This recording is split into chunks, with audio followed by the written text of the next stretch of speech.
Hey guys, welcome back to the HPR Chronicles with the Chronicles Podcast. Yes. Let me do that again. Yep. Hey guys, welcome to the HPR Chronicles Podcast with Shakur and Smith. And we're not going to edit that at all. It's a podcast. I like when it's real. In fact, I'm actually going to do a live show. I told you. Yeah. Like connect it and have the camera just go straight into the YouTube feed. I think that'll be cool to go live one day. Anyway, it's a podcast about history, politics, and race from a pop culture's perspective. We all try to break it down simple and plain so that you guys can understand. I am a film director, writer, producer from Trinidad and Tobago, so I've traveled a lot, and I've always had a love for history and politics. And Chris is a veteran of the Army Reserves that works for the VA with a passion for history. We always say it's about truth. You know, it's not pro any race, just pro truth. If the truth offends you, we're sorry, not sorry. And we definitely not sorry when we talk about truth. A couple of weeks ago before Thanksgiving, we talked about the God concept. Yeah. So it'll be interesting to see what the listeners had to say about that. I'm sure we're going to get a lot of bad comments and stuff like that. It's all good. We'll be going to hell. You know what I mean? Exactly. So Good thing I don't believe in it. Right, exactly. No. So today I think we're going to just kind of touch on, just have a conversation, guys, about how, times have changed and how things have kind of evolved through the times. From the time when I was a kid to now, looking back at what my son, your daughter, what they're experiencing that we experienced that was way different. Yep. And it's so funny because just the other day we were it's funny you bring this up because just the other day I was with a group of people and we were talking about how back in the day, because I was saying how with my daughter, I have her on Life 360 and I can track where she is. Mm-hmm. She can just hit the exclamation point. She gets in trouble. I could, you know what I mean? Mm-hmm. And they were saying, man, when we were coming up, we our parents couldn't do that with us. It's like, you know what I mean? I remember, being home, street lights. Right. And actually, my mother went out searching for me one day because I didn't come home by the street lights. I was right up the street. But, man, she rolled up on me like, get in this car. Right. That's funny. Had to play that off like, okay, guys, well, deuces, I'm out. Yeah. But I was embarrassed like anyway. Yeah. Yeah, so it's true, man. I mean, even thinking about that, I remember the other day my daughter, her location wasn't on, and I didn't know what was up, and I sent her a message instantly like, turn your location on right now, exclamation point.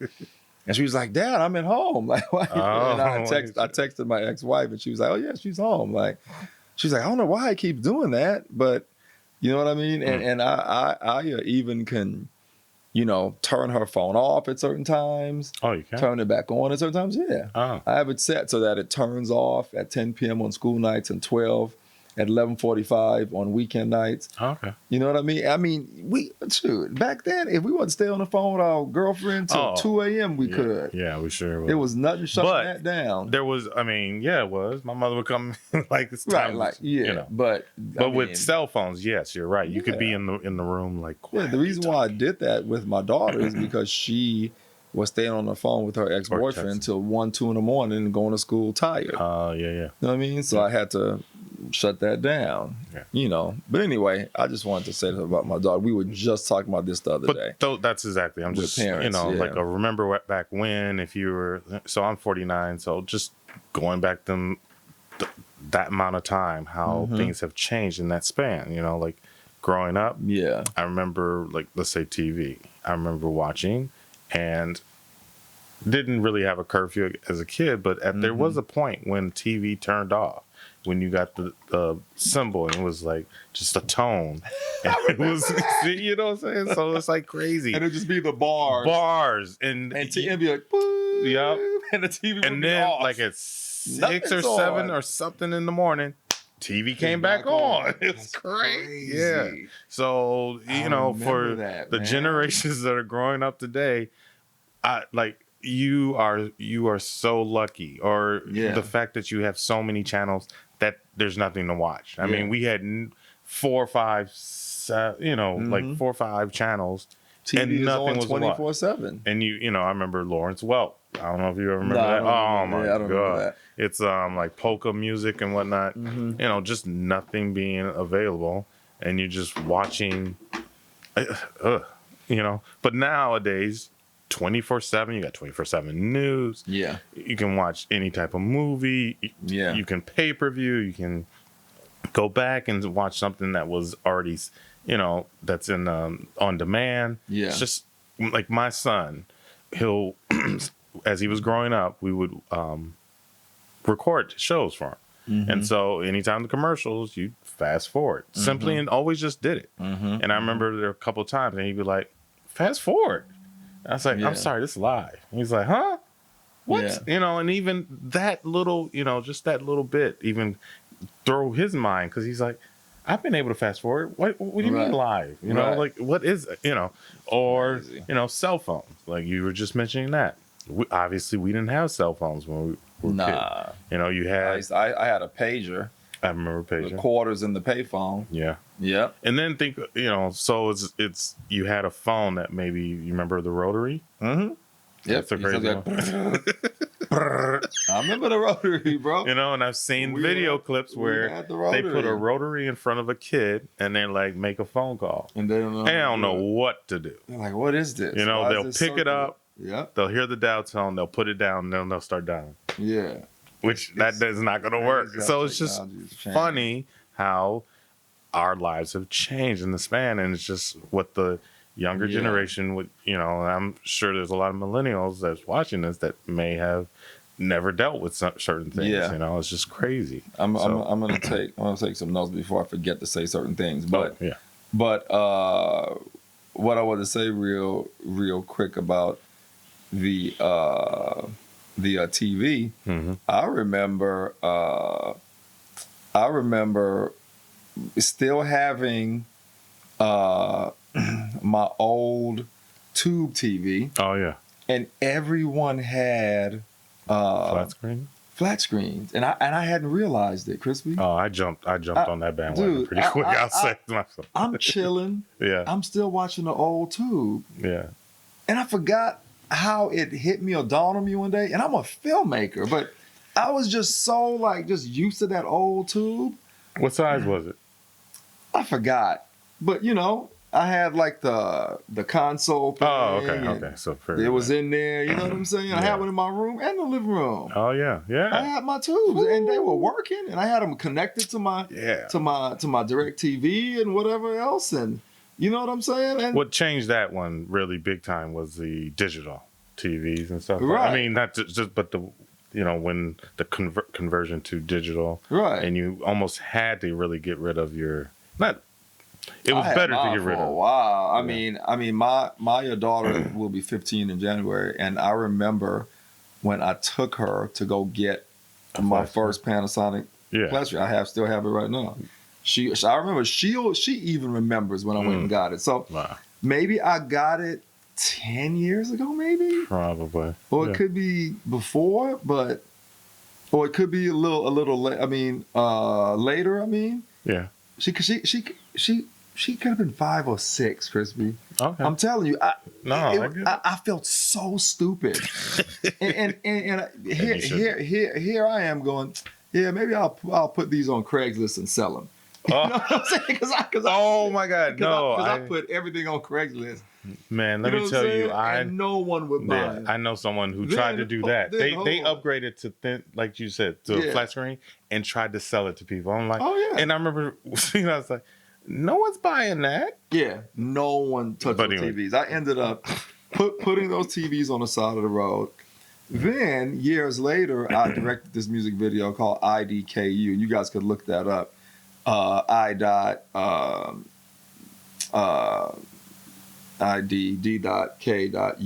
IDKU. And in the music video, the artist you took a sledgehammer and she smashed some tube TVs. And that was one of yours? And no, I just remember how hard it was for me to find some tube TVs. Oh, yeah. I literally had to like put something on Craigslist, say, hey, shooting a music video. If you have an old tube TV, we'd love to come pick it up. And luckily I had quite a few people go, yeah, come and get mine. I was hoping someone just came and got it. And we went and picked those things up, man. And when she, on the music video set, when she took the sledgehammer and took it to the screen, those things exploded. I didn't even know that they popped like that. Oh yeah. It made for a great scene in the video, but it was hard for me to even find something, man. And it took a minute, but like I said, I was able to find a few people that had something. Say, yeah, come grab it. Sure. You know what I mean? Yeah. I happen to just still, have those darn things or whatever. Anyway, yeah, man. It's crazy. And I don't know if you were gonna say something else. No, but go ahead. I was just gonna say, as a filmmaker, I was able to watch the digital evolution. Yeah, because I'm 46. I went to film school too, in '92, and I remember us shooting film. Cumbersome. Had to go get the film. You had to bring these changing bags on the set.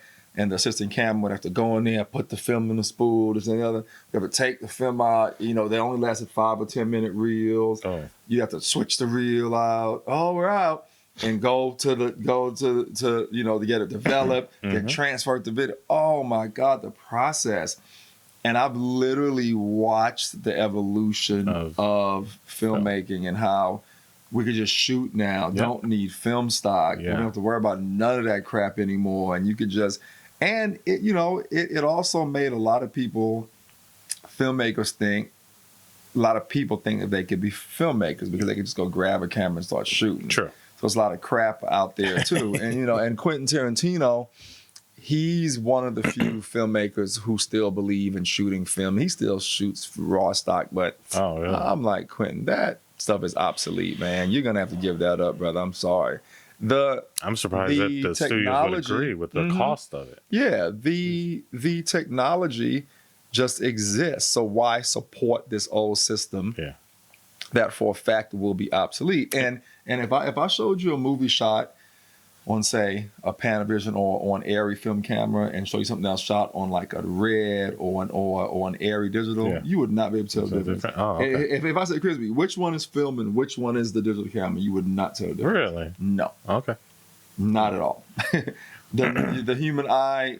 Can't tell. Sometimes we can because we're filmmakers and we know what the grain is, but you will not be able to tell. Okay. You couldn't pick it out if we paid you $1 million. I'm a video film type person. You know what I'm saying? Okay. You would not be able to pick it out if we paid you $1 million.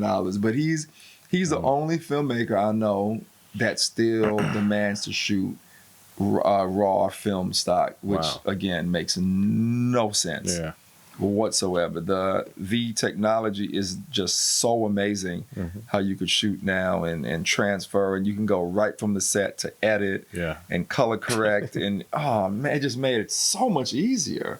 So I watched that happen as we talk about the change, this evolution.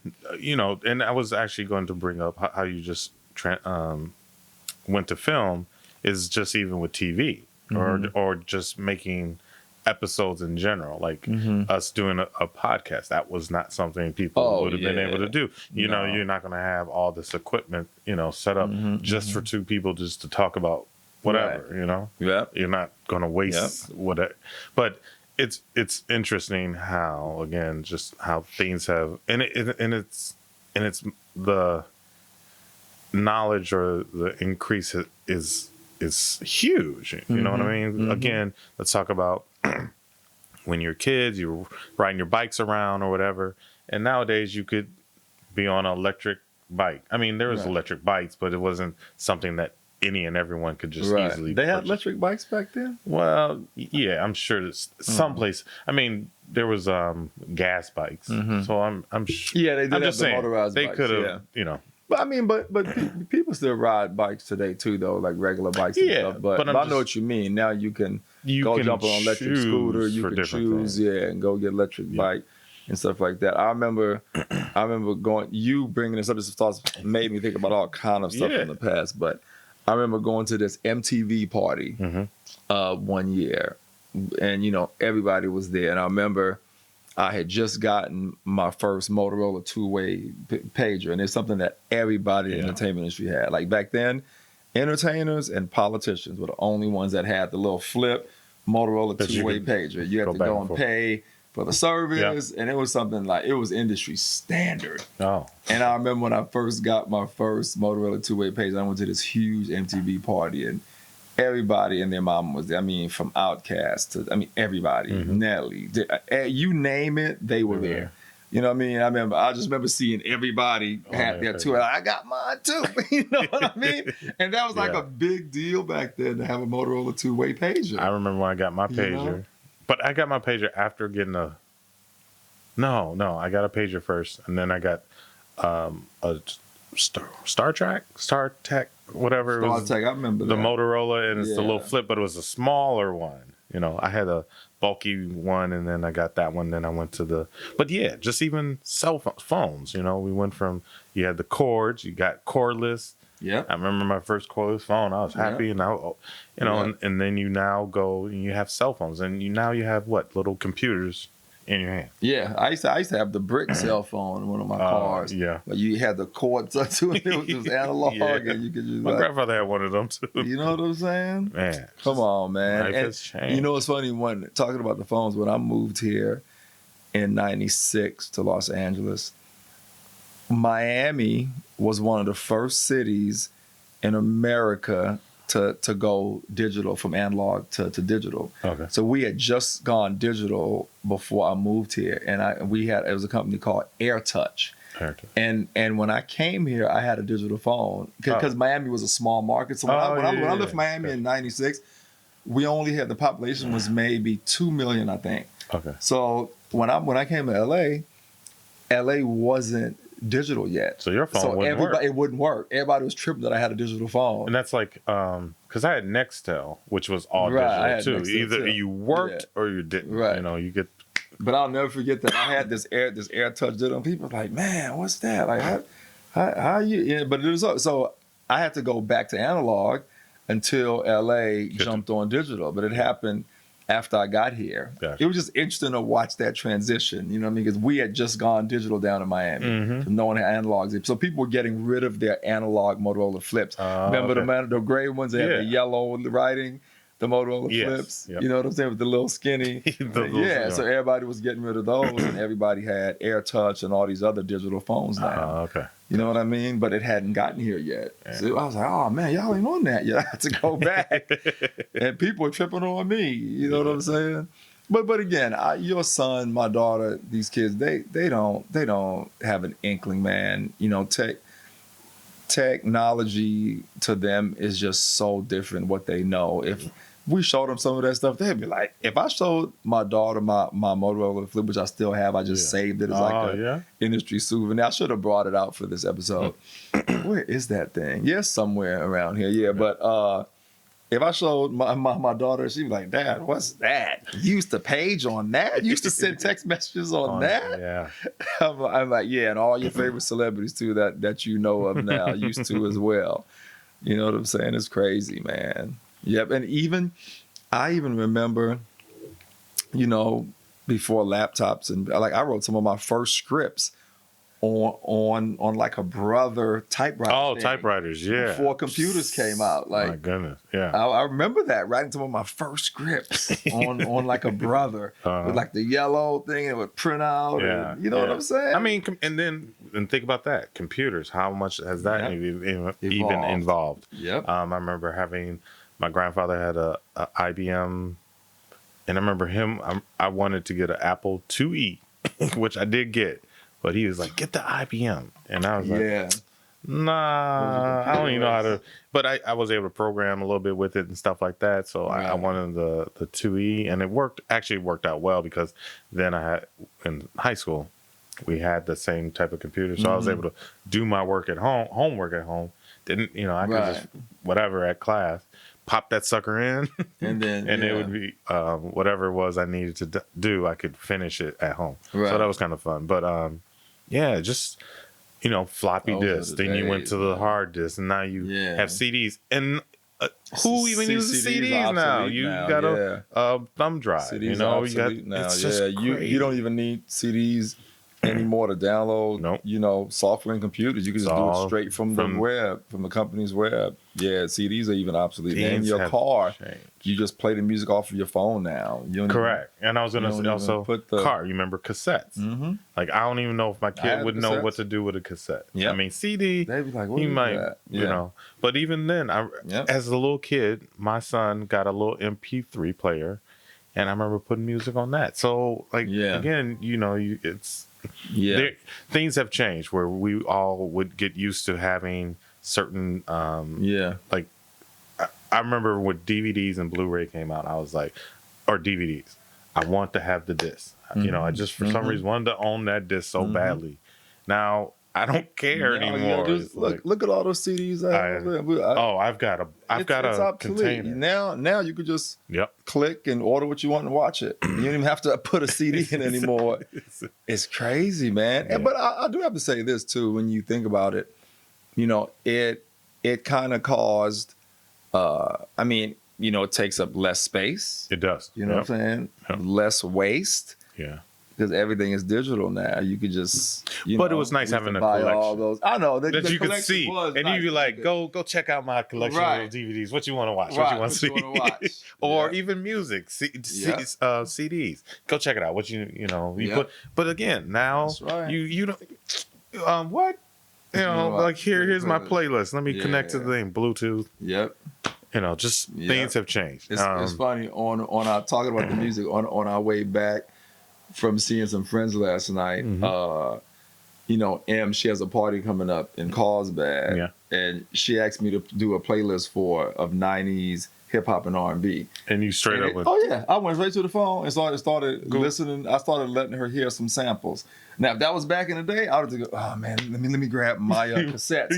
Hold on, babe. And then I would have been, you know what I mean? Mixing stuff and making I went right and just typed in 90s R&B and hip hop playlists, and everything came up. Yeah, actually, I will even say this: probably 15.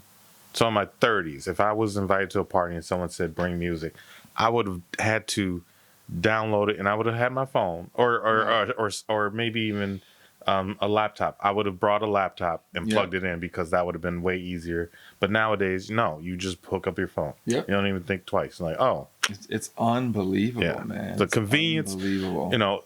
Things have changed. A lot of things are convenient than it was before. Right. I'm just trying to reminisce. This episode is just about reminiscing the history of just your life in general. What has changed from the time you were born to where you are right now, and understand that things are also going to be crazy in another 5, 10, 15, and continuing. Yeah, and we're getting ready to go into 2020 too. Yeah. The end of another decade. One more year in this decade. So man, it's interesting. Like cars are being able to drive themselves. I do expect to see at some point we will be on the road. Yeah. Just chilling back. Yeah. It'd be good because then people can text and not have to be texting and driving. Yep. Or on the phone, they can actually talk and call and talk to people. Yeah. It's funny. It's funny you brought that up. You know what I was thinking about the other day? When that happens, what's going to happen with all the body shops and mechanics and stuff like that? I'm sure when cars are, because the sensors on my BMW are unbelievable. So when cars are able to detect each other and not hit each other, body shops will be in trouble. Yeah, but I was not all of them, day. but enough of them. And enough of them will be in trouble. But if they are good, there's always a chance that there's still going to be. I'm sure there's going to be accidents, but I think it's not going to be near as many as they are now. Correct. When everybody's driving cars that sense each other. Here's the other question: is so at some point, even though it's already a lot electronic, when you get to the point where, is it going to be almost everything's going to be electrical too, and then that's going to change the dynamics of mechanics. Absolutely, it's another good point. Ford just came out with their Mach E. It looks like a really cool. Ford did? Yeah. Okay. All electric, like a little crossover SUV. Yeah. Looks really nice. Yep. I still like that Jag. Two to 300 mile range. But yeah, just talking about that is so true. I was thinking about that as well. All those mechanics gonna have to become electrical mechanics. Yes. And when electrical stuff happens to go down in these cars, they'll be fixing that because it is going to become obsolete. Because people like me that own classic cars, I work on my car myself. I don't take it to a mechanic. Okay. You know what I'm saying? Yeah. You know, of course, my BMW I take to the dealership. I'm not going to mess with that car. Oh, yeah, that's different. But if that was all electric, you rarely take those cars in for anything. My cousin has electric or a hybrid. Yeah.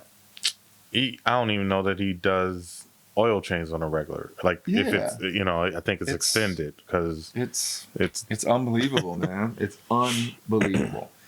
You know how times have changed and how it's changing. I mean, and soon we're gonna have. I just saw that Uber is going to be coming out with their flying transport. You know, the huge drones that carry people. Oh, yeah, that's going to be coming out soon. Yeah. Interesting. Yeah. It's something else, man. Wow. Is that it? Yeah.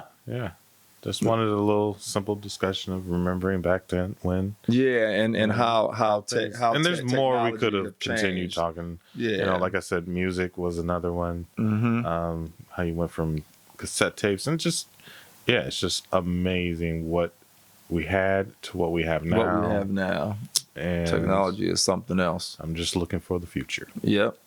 There it is. All right, guys, let's do Today in History, December 4th.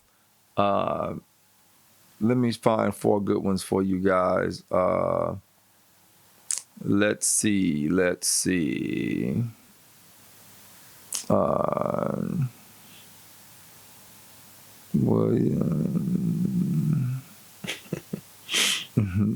see.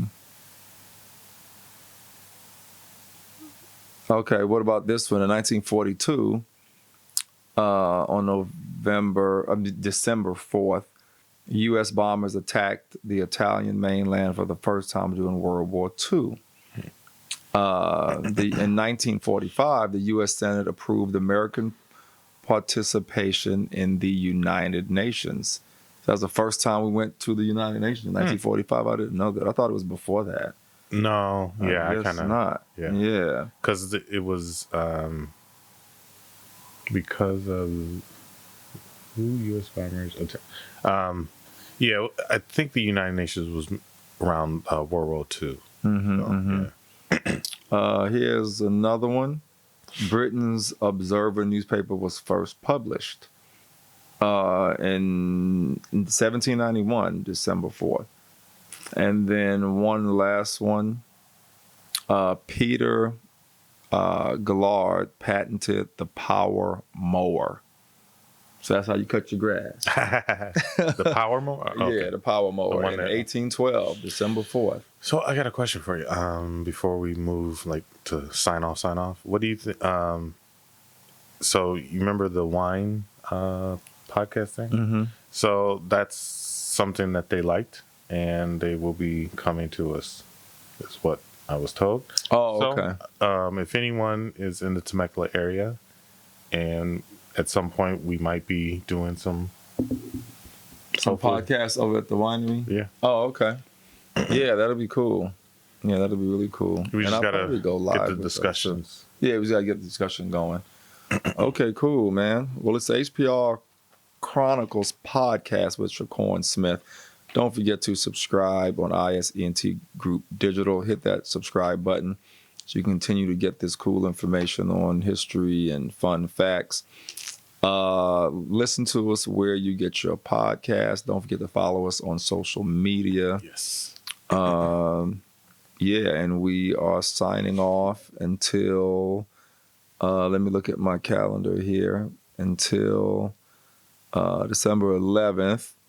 Then we'll have another show on the 18th, and then we'll be off, and we'll be back on January 8th. Yeah. So 2 weeks. So we have 2 more shows this year, guys. Hope the year is shaping up really cool for you guys. And I hope you guys are enjoying the show. And we'll see you guys next week. It's the HPR Chronicles Podcast with Shakur and Smith. Peace. Peace.